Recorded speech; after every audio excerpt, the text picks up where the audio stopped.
Revelation 14.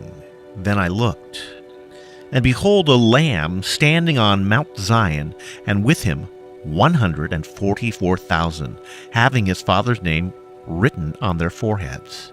And I heard a voice from heaven like the voice of many waters, and like the voice of loud thunder. And I heard the sound of harpists playing their harps. They sang as it were a new song before the throne, before the living creatures and the elders, and no one could learn that song except the 144,000 who were redeemed from the earth. These are the ones who are not defiled with women, for they are virgins.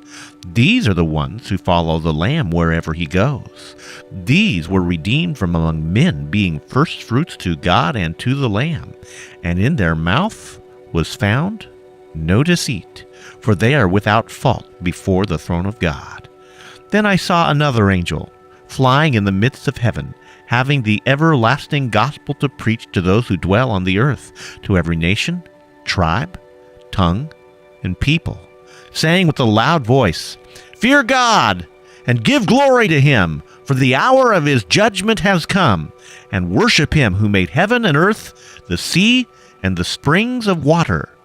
And another angel followed, saying, "Babylon is fallen, that great city, because she has made all nations drink of the wine of the wrath of her fornication." Then a third angel followed them, saying with a loud voice, "If anyone worships the beast and his image, and receives his mark on his forehead or on his hand, he himself will also drink of the wine of the wrath of God, which is poured out in full strength into his cup of indignation.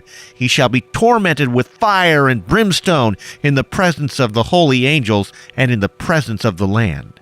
And the smoke of their torment ascends forever and ever, and they have no rest day or night, who worship the beast and his image, and whoever receives the mark of his name. Here is the patience of the saints. Here are those who keep the commandments of God and the faith of Jesus." And I heard a voice from heaven saying to me, "Write, blessed are the dead who die in the Lord from now on.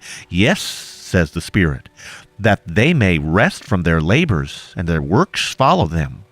Then I looked, and behold, a white cloud, and on the cloud sat one like the Son of Man, having on his head a golden crown, and in his hand a sharp sickle.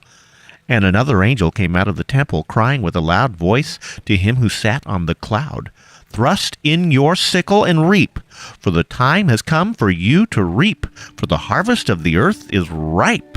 So he who sat on the cloud thrust in his sickle on the earth, and the earth was reaped. Then another angel came out of the temple which is in heaven, he also having a sharp sickle. And another angel came out from the altar, who had the power over fire, and he cried with a loud cry to him who had the sharp sickle, saying, "Thrust in your sharp sickle, and gather the clusters of the vine of the earth, for her grapes are fully ripe." So the angel thrust his sickle into the earth, and gathered the vine of the earth, and threw it into the great winepress of the wrath of God.